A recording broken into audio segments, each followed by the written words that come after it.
प्रिय मित्रों, स्वागत है आपका आपके अपने चैनल स्टडी विद प्रदीप में। आज हम लोग बीपीएससी के लिए बीपीएससी जूलॉजी की अगर हम बात करें तो जूलॉजी के लिए हम लोग प्रैक्टिस पेपर कर रहे हैं। यह टीजीटी और पीजीटी दोनों के लिए महत्वपूर्ण है। यानी आपके 10th स्तर के जो टीचर की वैकेंसी है या 11th-12th की जो वैकेंसी है उन दोनों के लिए महत्वपूर्ण है। तो यह वीडियो आप सभी के लिए लाभदायक होगा। चलिए स्टार्ट करें प्रश्न। उसके पहले आपसे छोटी सी रिक्वेस्ट है, चैनल को सब्सक्राइब कर लीजिए और अपने मित्रों को शेयर कर दीजिए। ऐसा करने से आपको चैनल के बारे में सारी अपडेट मिल जाएगी और आपको चैनल पे होने वाली गतिविधियों जो कि बीपीएससी के लिए है उसका भी लाभ मिलेगा। जैसे कि प्राइमरी शिक्षक भर्ती की भी क्लास आपकी चलाई जा रही है, आपके पीजीटी जूलॉजी की क्लास चलाई जा रही है और ये दोनों आपके लिए बेनिफिशियल है। जूलॉजी की एक एनसीईआरटी वाली क्लास आपने देखा होगा, एनसीईआरटी जो है आपका एनसीईआरटी की जो क्लास है उसको भी आपने देखा होगा और वह क्लास एनसीईआरटी नोट्स क्लासेस है, उसे जरूर देखिए, बहुत बेनिफिशियल है। उसके बाद प्रैक्टिस पेपर देखिए, एग्जाम पॉइंट देखिए। इन तीनों चीज़ों से मैं भरोसा आपको दिलाता हूं कि आप अपने सब्जेक्ट में लगभग 60% से लेकर के 70% तक का स्कोर कर सकते हैं। चूंकि समय कम है तो डिटेल में क्लास कर पाना संभव नहीं है। इसी माध्यम से हम लोग अपने कोर्स को 70 से 80% तक अगर स्कोर कर लेते हैं तो सिलेक्शन के चांस आपके बहुत ज़्यादा हो जाते हैं। तो स्टार्ट किया जाए। पहला प्रश्न आपके सामने है। इसी तरह के प्रश्न आपके एग्जाम में देखने को मिलेंगे। पहला प्रश्न पूछा गया कि काला अजार फैलता है, ठीक है, या काला अजार इज ट्रांसमिटेड बाय। दोनों प्रश्न एक ही हैं और दोनों प्रश्न का आपको यहाँ पे दिया गया है, ठीक है। तो हिंदी इंग्लिश वर्जन है और यहाँ पूछा है काला अजार फैलता किससे, तो आप कहेंगे फैलोबोटमस द्वारा, ग्लोसिनिया द्वारा, जो द्वारा, एडीज द्वारा। तो सही आंसर तो आपका हो जाएगा फ्लोबोटमस द्वारा। तो बोटमस द्वारा आपका ये फैलता है। इसका डिस्क्रिप्शन देखते हैं जो कि इसका मेन पॉइंट है। R आपने डिस्क्रिप्शन पे देखा था, इसका मतलब होता है रिपीटेड एंड रिलेटेड क्वेश्चन। ऐसे क्वेश्चन जो प्रश्नों में आपके बनते आए हैं, आगे भी बनेंगे, उन्हीं प्रश्नों को लेकर के हम आपके बीच में उपस्थित हैं। रिपीटेड और रिलेटेड क्वेश्चन जो आपके एग्जाम में बार बार रिपीट होते हैं और पूछे जाते हैं, वह प्रश्न आपके लिए बेनिफिशियल है, ठीक। तो यहाँ पे चीज़ें रखी गई हैं और एग्जाम पॉइंट्स बहुत महत्वपूर्ण है। तो सभी एग्जाम पॉइंट्स आप जरूर करिएगा और इस सभी नोट्स और एग्जाम पॉइंट्स आपको मिलेंगे सिर्फ और सिर्फ 99 रुपीज़ में। तो आप जरूर परचेज करिएगा। अगर आपको पीडीएफ चाहिए तो आप हमारे इस नंबर पे 8004109989 पे व्हाट्सएप करेंगे, या तो आप इस नंबर पे 88 87 97 43 95 पे व्हाट्सएप करेंगे, ठीक है। इस नंबर पे व्हाट्सएप करेंगे तो आपको एक मैसेज जाएगा, उस मैसेज में ये वाला नंबर ऑलरेडी इंक्लूडेड है। इसी पे आप पेमेंट कर 99 रुपीज़ का पेमेंट करके आप हमारे साथ जुड़ सकते हैं और इन सब का पीडीएफ प्राप्त कर सकते हैं। चलिए पहला प्रश्न देखते हैं। कह रहा है काला अजार नामक रोग सामान्यतः प्रोटोजोआ लेशमानिया डोनोबानी से फैलता है, लेकिन दुख की बात है हमारे ऑप्शन में लेशमानिया डोनोबानी नामक प्रोटोजोआ था ही नहीं। हमसे किसके द्वारा वो ट्रांसमिट किया जाता है ये पूछता है, मतलब कौन है जो इसको एक स्थान से दूसरे स्थान पर पहुंचाता है।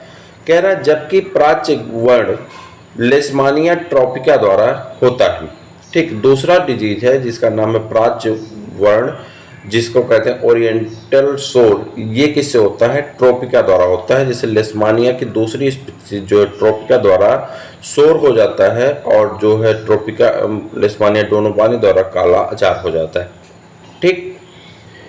फिर कह रहा है कि लेशमानिया को ट्रांसमिट करने वाला यानी वाहक जो है, कैरियर जो है रेत मक्खी है। रेत मक्खी को सैंड फ्लाई कहते हैं, जिसका साइंटिफिक नेम है फिलीबोटमस। क्या है, फिलीबोटमस है जो कि इसका साइंटिफिक नेम है, होता है, जो कि इस एक स्थान से दूसरे स्थान पर फैलाती है, यानी एक व्यक्ति से दूसरे व्यक्ति में यह रोग फैलाने में रिस्पॉन्सिबल होती है। तो इतनी सी जानकारी आपको एक प्रश्न से प्राप्त हुई।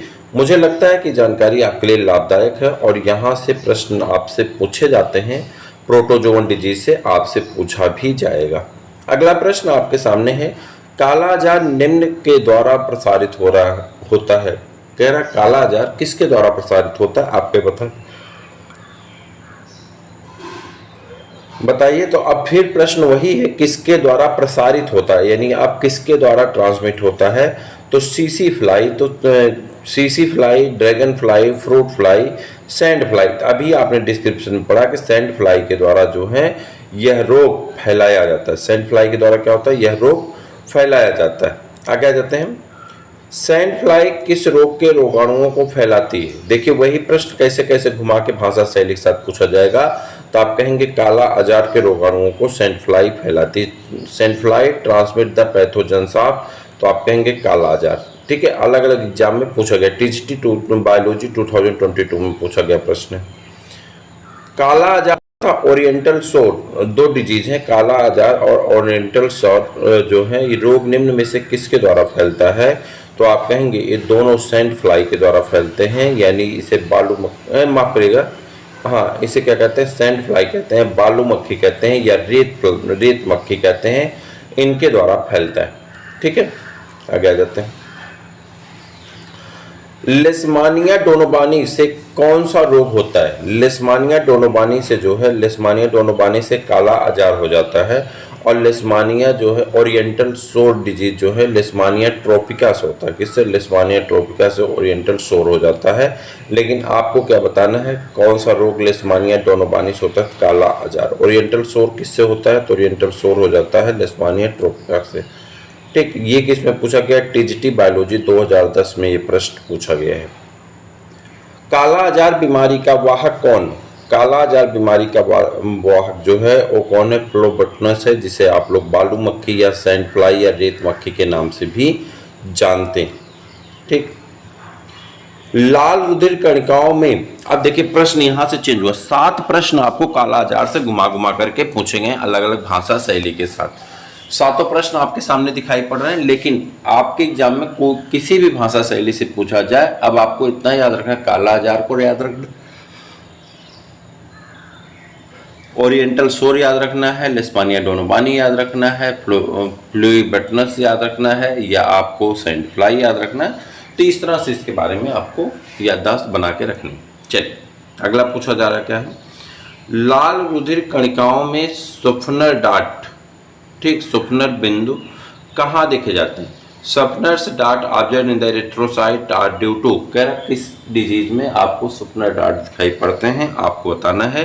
तो मलेरिया रोग में सुफनर डाट आपको दिखाई पड़ते हैं, और मलेरिया रोग किससे होता है, प्रोटोजोआ से होता है। प्रोटोजोआ का नाम क्या है, 4 स्पीसीज होती हैं, Plasmodium vivax, Plasmodium malariae, Plasmodium ovale, तो इनके द्वारा आपको ये डिजीज होते हैं। यहाँ पे डिटेल दिया गया है R² फार्मूले के हिसाब से, यहाँ देखिए क्या है, देखते हैं पढ़ते हैं। मनुष्य के लाल रुधिर कणिकाओं RBC में सुफनर के बिंदु मलेरिया रोग के दौरान एक विशेष अवस्था में दिखाई देते हैं, जब मलेरिया परजीवी प्लाज्मोडियम बाइवेक्स के क्रिप्टोमेरोजोइड्स RBC में प्रवेश करता है। ध्यान रखिएगा, जब मलेरिया के जो है प्लाज्मोडियम बाइवेक्स जो है जब क्रिप्टोमेरोजोइड्स में प्रवेश करते हैं, तो क्रमशः सेगमेंट रिंग अवस्था यानी सेगमेंट रिंग अवस्था तथा अमीबी अवस्था प्रदर्शित करते हैं। अमीबी अवस्था में नारंगी या पीले रंग के सुफनर डाट्स दिखाई देते हैं, नारंगी या पीले रंग के सुफनर डाट दिखाई देते हैं। प्रोटोजोआ का एक वर्ग जिसमें केवल आंतरिक परजीवी सम्मिलित हैं। प्रोटोजोआ का वह कौन सा ऐसा वर्ग है जिसके अंतर्गत सिर्फ और सिर्फ आंतरिक परजीवी आते हैं, आपको बताना है। तो वो आपका हो जाएगा स्पोरोजोआ, लेकिन देख लिया जाता है। क्या a class of protozoa that contain only endoparasite, कौन सा ऐसा क्लास है जिसमें सिर्फ और सिर्फ एंडोपैरासाइट आते हैं, तो किस में आते हैं, स्पोरोजोआ में। तो स्पोरोजोआ में सिर्फ और सिर्फ एंडोपैरासाइट आते हैं। देखिए संघ प्रोटोजोआ के वर्ग स्पोरोजोआ के अंतर्गत केवल अंतः परजीवी टीजीटी 2011 में पूछा गया है आते हैं। इसमें गमन के लिए उपांग अनुपस्थित होते हैं, इसीलिए इसे बीजाणु जनन स्पोरोजेंसिस के द्वारा इसमें रिप्रोडक्शन होता है।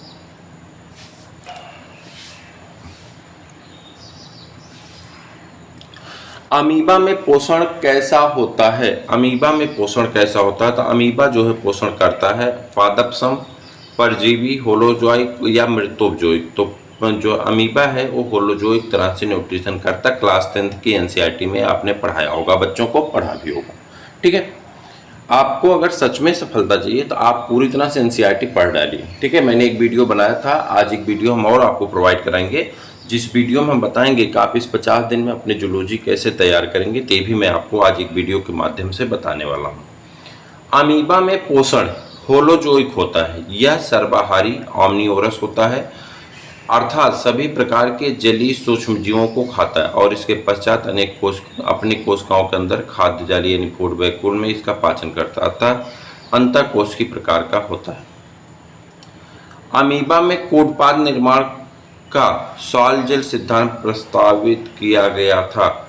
अमीबा में कूटपाद निर्माण का सॉल जेल सिद्धांत प्रस्तावित किया गया था, किसके द्वारा? तो आप बताएंगे sol gel theory of pseudopodia formation in amoeba was proposed by, किसके द्वारा दिया गया था सॉल जेल थ्योरी?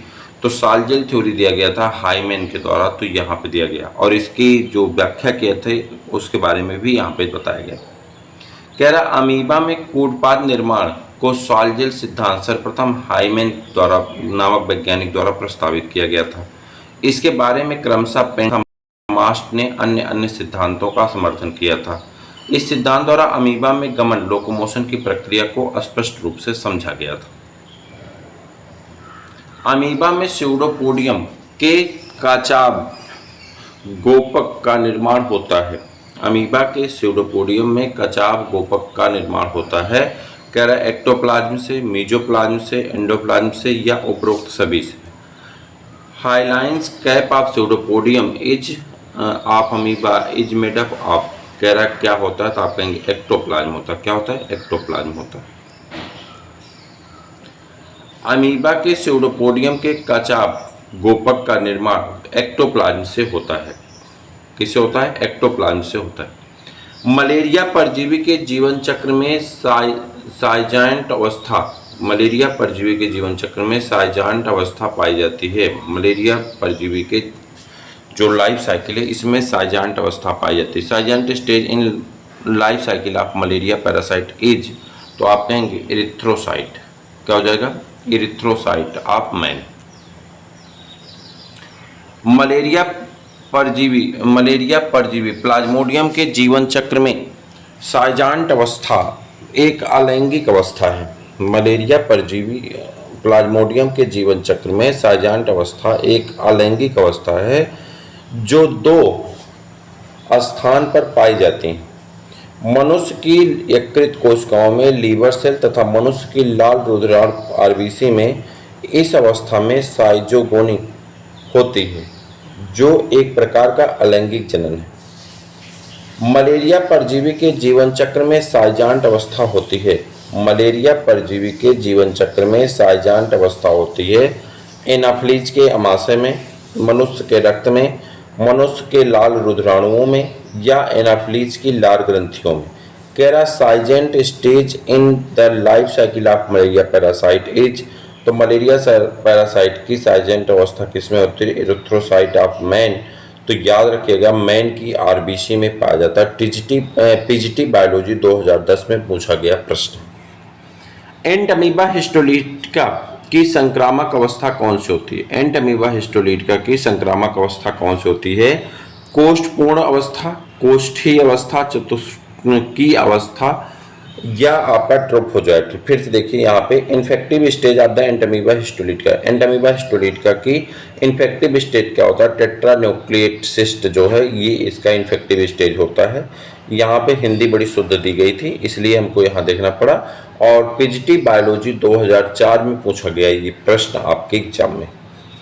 चलिए कह रहा मनुष्य के लिए एंटमीबा हिस्टोलिटिका की संक्रामक अवस्था चतुष्की कोष्ठ यानी टेट्रान्यूक्लिएट सिस्ट होती है। इसका निर्माण मनुष्य की आंत में होता है जो मल द्वारा बाहर निकलता है तथा इस रूप से जल और संक्रमित खाद्य द्वारा दूसरे सदस्य को संक्रमित करता है। इस कारण अमीबी पेचिस रोग उत्पन्न हो जाता है।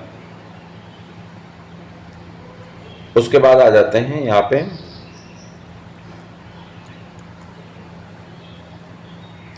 अगला प्रश्न है। आज शाम को आप जरूर देखिएगा एक वीडियो जिसमें हम आपके साथ ही चर्चा करेंगे कि बचे हुए 40 दिन में आप 40 से 50 दिन में आप अपने कोर्स को किस तरह से तैयार करेंगे और यह वीडियो पूरी प्लानिंग होगी और उस प्लानिंग को हम भी इम्प्लीमेंट करने वाले हैं और आप भी करिएगा। अगर आपने सही से इम्प्लीमेंट कर लिया तो मैं आपको भरोसा दिलाता हूं कि आप बड़े आराम से 80+ % पा सकते हैं। ये मैं आपको भरोसा इतना दिला सकता हूँ। देखिए मैं 100/100 तो नहीं कह सकता, झूठ नहीं बोल सकता, लेकिन 80+% की मैं बात कर रहा हूँ और आप बड़े आराम से 80+% पा सकते हैं। ठीक है, अगर आपको उतना चाहिए तो आप जरूर जुड़िए, चाहे पहली बार पढ़ रहे हैं चाहे बार बार आप पढ़ चुके हैं, सबके लिए, चाहे प्रैक्टिस पेपर, एग्जाम पॉइंट, ये सब चीज़ें, और सिर्फ ये सब चीज़ों का PDF आपको मिलता है 99 में। क्लासेस तो मूलतः फ्री है सबके लिए, लेकिन अगर आपको PDF चाहिए तो आप 99 रुपये जरूर दीजिए और उसे परचेज करिए, आपको इसका लाभ मिलेगा। एक तरह से आप ऋण मुक्त शिक्षा अभियान का हिस्सा बने, जहाँ पे आप अपने ये ना हो कि आप जो हैं फ्री में पढ़ें, फ्री में नहीं, आप ये हो जाएगा कि आपने पैसा दे के पढ़ा है तो आपको इसका बेनिफिट एग्जाम में कुछ ज़्यादा मिलता है। ठीक, तो जरूर दीजिए और जरूर जुड़िए। चलिए, कह रहा है पेचिश उत्पन्न करने वाले कारक होते हैं एंटमीबा हिस्टोलीटिका। कौन होता है? एंटमीबा हिस्टोलीटिका होता है। एंटमीबा हिस्टोलीटिका में होती हैं, एंटमीबा हिस्टोलीटिका में क्या होता है? एक संकुचित धानी, 2 संकुचित धानी, 3 संकुचित धानी अनुपस्थित। तो सही हो जाएगा आपका कंट्रेक्टाइल वैक्यूल एब्सेंटिस में कंट्रेक्टाइल वैक्यूल नहीं पाया जाता। पीजीटी बायोलॉजी में पूछा गया 2013 में प्रश्न। संकुचनशील धानी कोशिका में परासरण नियंत्रण, जिसे आप ऑस्मोरेगुलेशन कहते हैं, ऑस्मोरेगुलेशन का कार्य करती हैं। एंटमीबा हिस्टोलीटिका एक परजीवी प्रोटोजोआ है।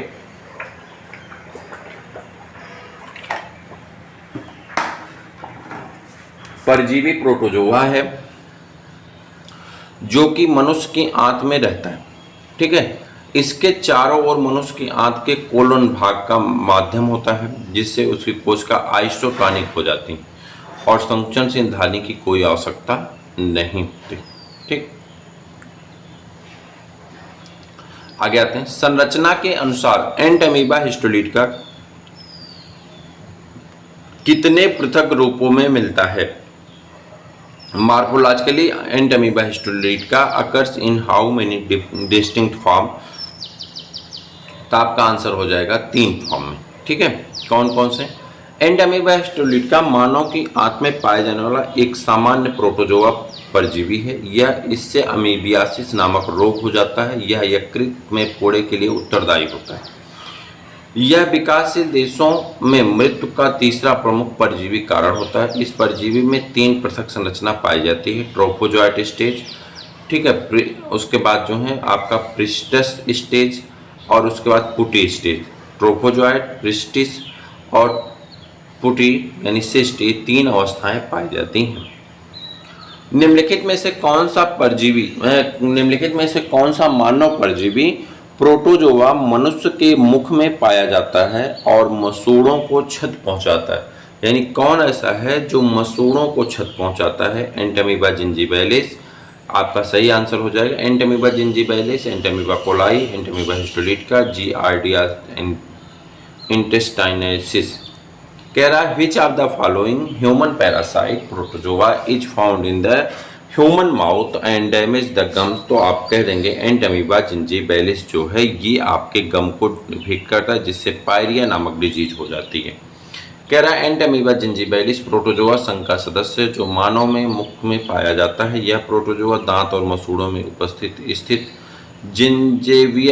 जिंजेबियल ऊतक में पाया जाता है। यह अपना भोजन मुख गुहा की एपिथेलियम स्तर, भोजन के टुकड़े, जीवाणु आदि से प्राप्त करता है, मसूड़ों को क्षत पहुंचाता है और रोग का नाम हो जाता है पायरिया। प्रोटोजोआ के जंतुओं में संकुचनशील धानी का कार्य क्या होता है? यानी contractile vacuoles in protozoa mainly serves for, किसके लिए होता है? तो आप कहेंगे डाइजेशन के लिए, उत्सर्जन के लिए, परासरण नियंत्रण के लिए, जल अवशोषण के लिए। तो सही आंसर हो जाएगा आपका परासरण नियंत्रण के लिए पाए जाते हैं, ऑस्मो रेगुलेशन के लिए पाए जाते हैं। टीजीटी बायोलॉजी 2010 में पूछा गया प्रश्न है। संकुचनशील धानी का कार्य परासरण नियंत्रण, ऑस्मो रेगुलेशन होता है, अर्थात यह उनकी कोशिकाओं में जल का नियंत्रण करता है। यह केवल ताजे जल में रहने वाले प्रोटोजोआ में ही होता है। सत्य कथन पहचानिए। प्रोटोजोआ अधिकतर विषमपोषी होते हैं। स्पंज में जल प्रवेश ऑस्कुलम द्वारा होता है। हाइड्रा में नीडोब्लास्ट आधार पर स्थित होता है।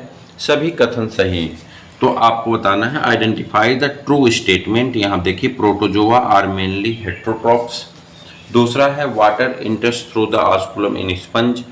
Cnidoblast are located at the base of hydra, all are true.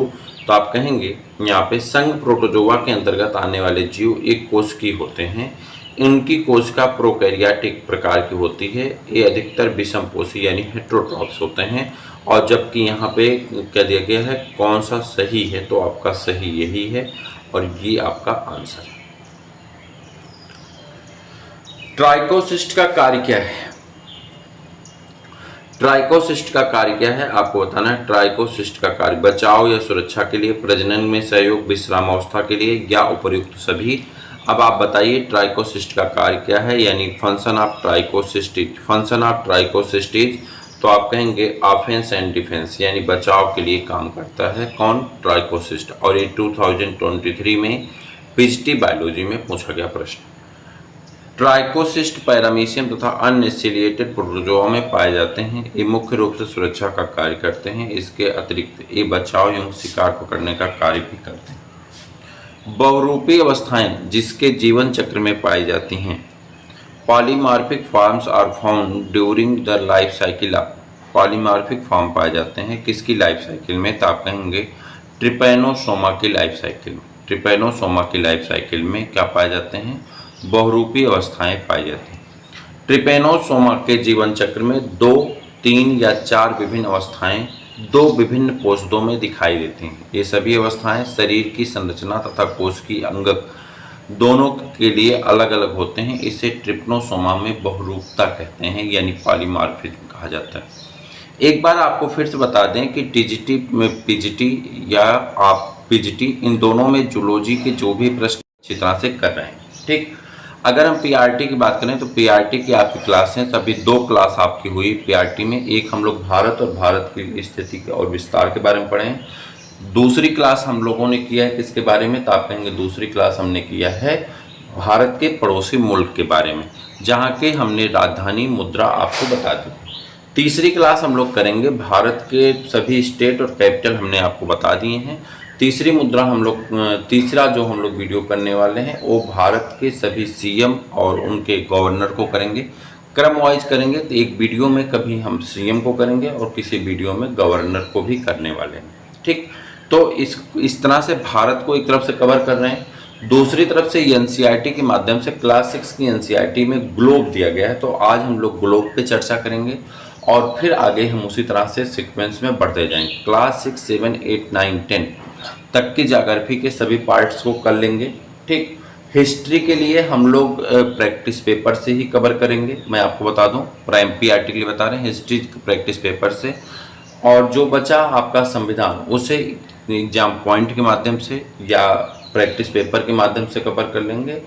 जो आपके जनरल क्वेश्चन है करंट अफेयर्स के प्रैक्टिस पेपर से, कुछ प्रैक्टिस पेपर हैं आपके, कई प्रैक्टिस पेपर हैं उसके माध्यम से कवर करने वाले हैं, ठीक। कुछ एग्जाम पॉइंट्स आपको दे जाएंगे उसके माध्यम से, यानी जो मेजर हिस्सा है ज्योग्राफी का वो हम लोग करने वाले हैं। इन्वायरमेंट को करने वाले हैं क्लास के माध्यम से। ये दोनों मेजर हिस्से के अंतर्गत आते हैं, इन दोनों कर लेंगे। आधुनिक भारत का इतिहास हम लोग कहानी के थ्रू एक एक टॉपिक उठाएंगे। महात्मा गांधी जी को उठाएंगे, उनका हो जाएगा। सुभाष चंद्र बोस को उठाएंगे, उनके बारे में पूरा पढ़ लेंगे। भगत सिंह को उठाएंगे, पूरा पढ़ लेंगे। चंद्रशेखर आज़ाद को, तो एक एक पॉइंट पूरा पढ़ लेंगे। उनसे कितने प्रश्न बन सकते हैं उसको कर लेंगे। कांग्रेस के अधिवेशन को एक बार पढ़ लेंगे। ऐसे छोटी छोटी टॉपिक बांट करके 25 मिनट 30 मिनट की क्लास कर करके हम सभी चीज़ों को कवर कर लेंगे। तेज़ी के साथ आप जुड़िए, तेज़ी के साथ हम क्लास को आगे बढ़ा देंगे। मैथ का हम आपको 10-10 प्रैक्टिस पेपर 10-10 क्वेश्चन के माध्यम से कराएंगे। मैथ के अलग से भी एक छोटी सी क्लास हम एडजस्ट करने वाले हैं ताकि 10-10 क्वेश्चन हम करते रहें। रीजनिंग को भी हम 10-15 क्वेश्चन के माध्यम से एडजस्ट करके आपको पढ़ाने वाले हैं। तो ये सभी चीज़ें आपके लिए बेनिफिशियल, बस आपको जुड़ना है, पढ़ना है, सीखना है, अपने मित्रों तक सिखाना है, पहुंचाना है, ठीक है। तो चलिए स्टार्ट करेंगे, एक एक करके सीखेंगे भी। लेकिन अभी आपको एक कम से कम 15 प्रश्न अभी करना है ताकि आप जो है इस वीडियो में आप कितने 35 प्रश्न कर लीजिए। 35 प्रश्न अगले वीडियो में करेंगे और पूरा प्रोटोजोआ आपका समाप्त हो जाएगा, ठीक। ट्रिपैनोसोमा बहुरूपी होता है, इसके निम्नलिखित अवस्थाएं आती हैं। कसाब नहीं होता है, ठीक है। कसाब मतलब फ्लैजिला होता है। तो कह रहा है कि Trypanosoma is the polymorphic, which is the following stage like in the flagellum, but इसमें फ्लैजिलम नहीं पाया जाता है। कह रहा है कि तो इसमें फ्लैजिलम नहीं पाया जाता, तो इसका क्या हो जाएगा, लेशमिनियल टाइप का होता है। और पीजीटी 2000 जो है 21 में पूछा गया है, अलग टाइप का क्वेश्चन है, विशेष प्रकार का क्वेश्चन आपसे पूछा गया 2021 में। ट्रिप्नोसोमा रुधिर, सेरिब्रोस्पाइनल और अन्य शरीर द्रव के बाह्य कोश का तथा हृदय पेशियों, केंद्रीय तंत्र का तंत्र, जनन आदि के अंतःकोश की प्रोटोजोआ होते हैं। यह बहुरूपी तथा बहुपोषी जीवन चक्र व्यतीत करने वाला होता है प्राणी। इसका एक पोषक मनुष्य में या अन्य कशेरुकी प्राणियों तथा दूसरा पोषक शीशी मक्खी है। ट्रिपैनोसोमा की बहुरूपी प्रवस्थाएं तनु एककी, क्रिथेडी, ट्रिपैनोसोमा तथा लेशमैनी है, जिसके लेशमैनी कशाभिका रहित होती है। शेष प्रवस्थाओं में कशाभिका पाया जाता है। पैरामीशियम में संयुग्मन में किसका आदान प्रदान होता है? पैरामीशियम के संयुग्मन में किसका आदान प्रदान होता है? लघु केंद्रिका का, गुरु केंद्रिका का, इन दोनों का, इनमें से कोई नहीं। Conjugation in paramecium involves exchange of, तो आप कहेंगे माइक्रोन्यूक्लियाई। एक्सचेंज ऑफ क्या है? माइक्रोन्यूक्लियाई। पैरामीशियम सीलिया युक्त प्रोटोजोआ में दो या अधिक विषम रूपी केंद्रक पाए जाते हैं, जिनमें एक बड़ा गुरुत्व केंद्रक माइक्रोन्यूक्लियस तथा दूसरा अन्य छोटे लघु केंद्रक होते हैं। लघु केंद्रक जनन में भाग लेते हैं तथा गुरु केंद्रक सामान्य उपापचयी क्रियाओं का नियंत्रण करता है। संयुग्मन के दौरान दो पैरामीशियम अपने लघु केंद्रक के भागों की परस्पर अदला बदली करते हैं। विषम रूपी केंद्रक पाए जाते हैं। विषम रूपी केंद्रक पाए जाते हैं पेशी कोशिकाओं में, मनुष्य की जनन कोशिकाओं में, न्यूरॉन्स में, सीलिया युक्त प्रोटोजोआ में। तो आप कह देंगे यहाँ पे सीलिएटेड प्रोटोजोआ में। पैरामीशियम में सूक्ष्म केंद्रक होता है, यानी पैरामीशियम का जो सूक्ष्म केंद्रक है माइक्रोन्यूक्लियस इन पैरामीशियम, उसे क्या कह देंगे? उसे कह देंगे डिप्लॉयड अवस्था। क्या कहेंगे? डिप्लॉयड स्टेज कह दिया जाता है। पैरामीशियम में दो केंद्रक होते हैं, सूक्ष्म केंद्रक तथा गुरु केंद्रक, दोनों ही दुगुणित होते हैं। गुरु केंद्रक कोशिका के उपापचय को नियंत्रित करता है तथा सूक्ष्म केंद्रक जनन में भाग लेते हैं।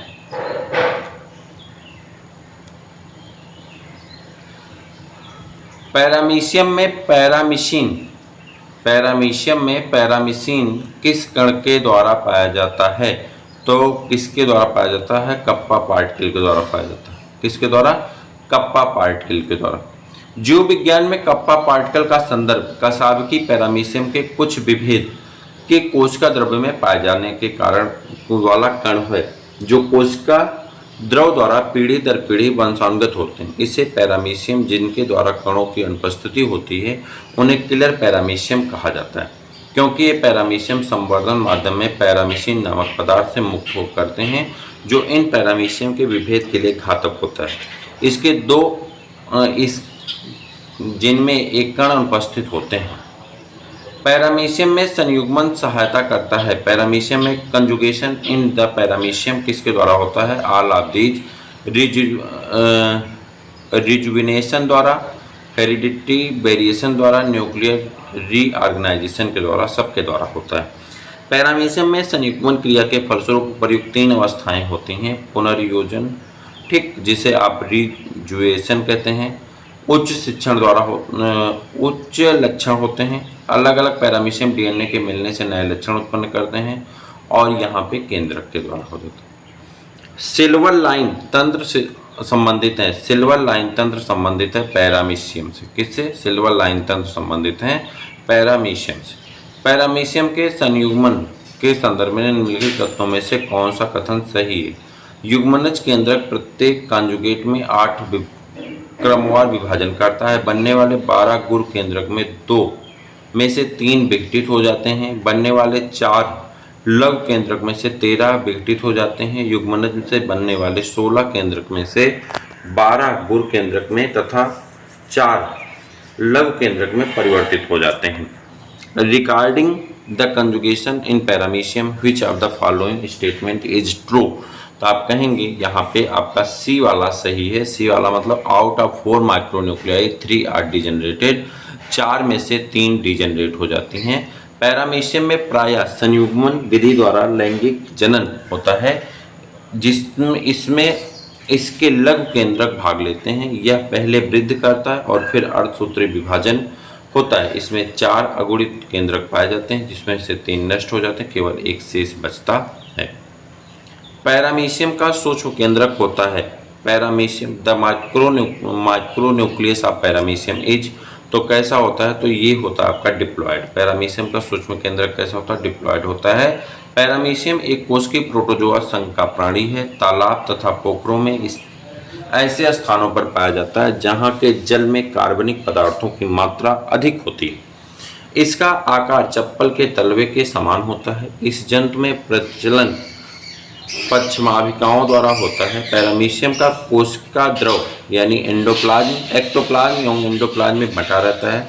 इनमें 2 केंद्रक बहुगुणित गुरु केंद्रक मेगा न्यूक्लियस तथा छोटा लघु केंद्रक होता है। गुरु केंद्रक कोशिकाओं की क्रियाओं जैसे कि श्वसन, प्रोटीन संश्लेषण, पोषण आदि का काम करता है। कौन? गुरु केंद्रक। जो मैक्रो है, मेगा है, किसका काम करता है, देखिए श्वसन का, प्रोटीन संश्लेषण, पोषण आदि का काम करता है। जबकि लघु केंद्रक दुगुणित होता है और ये जनन क्रिया में भाग लेता है, याद रखिएगा। स्पोरोजोआ में आसन होता है। फीडिंग ऑफ स्पोरोजोआ इज, तो फीडिंग ऑफ स्पोरोजोआ होता है बाई माइक्रोस्कोप। किसके द्वारा होता है? माइक्रोस्पोर के द्वारा होता है। ठीक, और इसके बाद आ जाते हैं, यहाँ पे आपका एक प्रश्न दिया गया है, निम्न में से पैरामीशियम की किस प्रजाति में जूक्लोरेला शैवाल सहजीवी है? जूक्लोरेला शैवाल जो है किसके साथ, जूक्लोरेला शैवाल किसके साथ सहजीवी है, आपको बताना है। तो आप कहेंगे किसके साथ है, तो आप कहेंगे बर्सेरिया के द्वारा। किसके द्वारा? बर्सेरिया पे ये होता है, 2016 में पूछा गया है। पैरामीशियम प्रोटोजोआ संघ के उच्च वर्गीय सिलेटा का सदस्य, प्रायः इसमें जन संपोषण पाया जाता है, किंतु पैरामीशियम की प्रजाति पैरामीशियम बर्सेरिया में पोषण पादप या स्वपोषी होता है, क्योंकि इसके शरीर में जूक्लोरेला शैवाल सहजीवी के रूप में पाया जाता है, जो सूर्य की उपस्थिति में प्रकाश संश्लेषण द्वारा भोजन का निर्माण करता है। मलेरिया परजीवी की संक्रामण अवस्था होती है। मलेरिया परजीवी की संक्रामण अवस्था होती है स्पोरोजोइट। और उसके बाद लास्ट में है मलेरिया परजीवी प्लाज्मोडियम का जीवन चक्र 2 कोशिकाओं में पूर्ण होता है। मनुष्य तथा मादा एनाफ्लीज मच्छर, मनुष्य में के लिए संक्रामक अवस्था बीजाणु होती है, जो कि एनाफ्लीज मच्छर की लार अवस्था में होते हैं तथा इनके काटने पर रुधिर में प्रवेश कर जाते हैं। निम्न में से कौन रोगजनक कसाबकी नहीं है? कौन सा रोगजनक कसाबकी नहीं है? तो आप कहेंगे जो नेक्टिलुका है, ये इसमें कसाबिका नहीं पाई जाती है। तो फर्स्ट पार्ट में इतना ही 35 क्वेश्चन, सेकंड पार्ट में भी 35 क्वेश्चन कर लेंगे। यह चैप्टर आपका कंप्लीट हो जाएगा। इसी तरह से पोरीफेरा आगे आगे आगे बढ़ते जाएंगे। पोरीफेरा, कोलेंटेटर, ठीक है, लेटेलमेंथी, डिस्क्रिमिनेंथी सबको करेंगे। चैनल को सब्सक्राइब कर लीजिए, मित्रों को शेयर कर दीजिए। फिर मिलते हैं किसी और वीडियो में, तब तक के लिए इजाजत दीजिए। अच्छा।